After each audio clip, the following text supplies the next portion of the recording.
Ya saya setuju sih analisa. Tapi maksud saya kalau saya mengenal Pak Deddy Mulyadi itu hampir 26 tahun juga dari tahun 2000 ya. Sejak DPRD waktu. Ya, di DPRD di Purwakarta gitu. Dan saya tahu ya termasuk beliau orang sederhana, rendah hati. Dan beliau nggak pelit untuk melakukan aksi promosi daerah dan lain sebagainya. Sekalipun harus berbayar. Nah, termasuk bergaul dengan kalangan-kalangan selebritis maupun artis yang memiliki massa banyak. Nah, jadi bahkan kalau mungkin ya, ini kan namanya politik.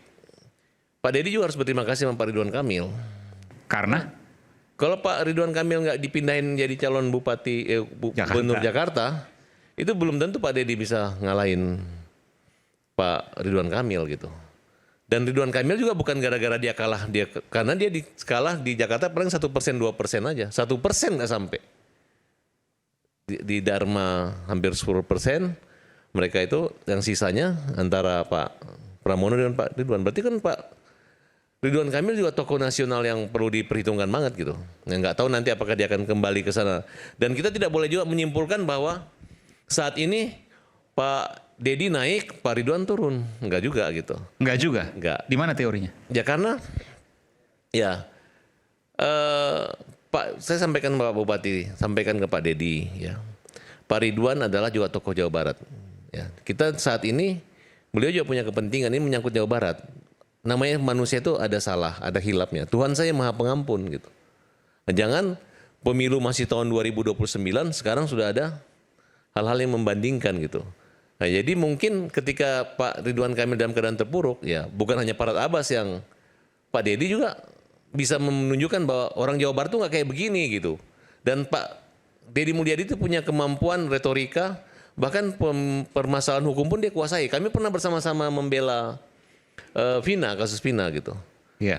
Ya ketika dia merasa pinter orangnya gitu, dia cari perkara yang hampir 4 bulan itu Pak Deddy itu nggak kampanye kemana-mana, hanya di kasus Vina loh. Tapi itu sangat membawa pengaruh dampak buat kampanye dia. Cara politik ternyata. Iya, itu nyata loh. 11 kali di Aiman siaran hampir tiap minggu untuk membahas masalah itu. Ya. Dan Deddy Mulyadi tampil terus dan bisa mengambil momen. Saya rasa itu bukan masalah kampanye atau mengambil momen ya, bahwa memang keberpihakan KDM ya untuk menuntaskan perkara itu memang totalitas. Jadi memang itu kan nggak bisa kita lihat dari satu perkara juga, dari satu case saja. Kalau kita melihat hal-hal lain memang totalitas dia kan memang sangat. Enggak Mas, tapi maaf ya, tapi hasilnya nggak ada. Perkara Vina nggak ada hasil, nggak berhasil. Yang mana?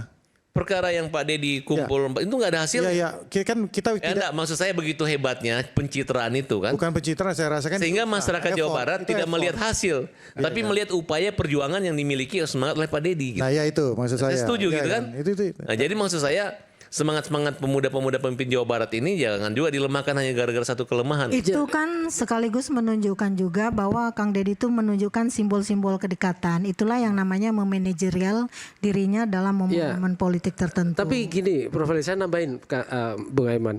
Sebenarnya ini kita para tokoh sekarang ya hari ini ya, itu bukan hanya kedekatan, akar kedukungan, tapi kehebatannya adalah dia mampu kalau di news kan dia menjadi newsmaker. Nah ini sosial media newsmaker. Yeah. Jadi kira-kira Kang Deddy ini memang punya daya pesona dari gebrakan-gebrakannya. Itu menarik algoritma. Dan itu secara politik dalam tanda kutip berbahaya untuk lawan-lawannya. Ya tentu saja. Dia akan menggeser. Seberapa berbahaya kita akan kembali saat lagi. Tetaplah bersama kami di Rakyat Bersuara.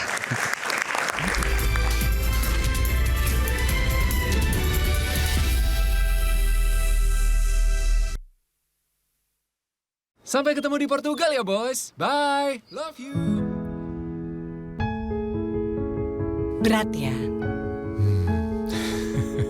Buat anak-anak, nggak ada yang berat.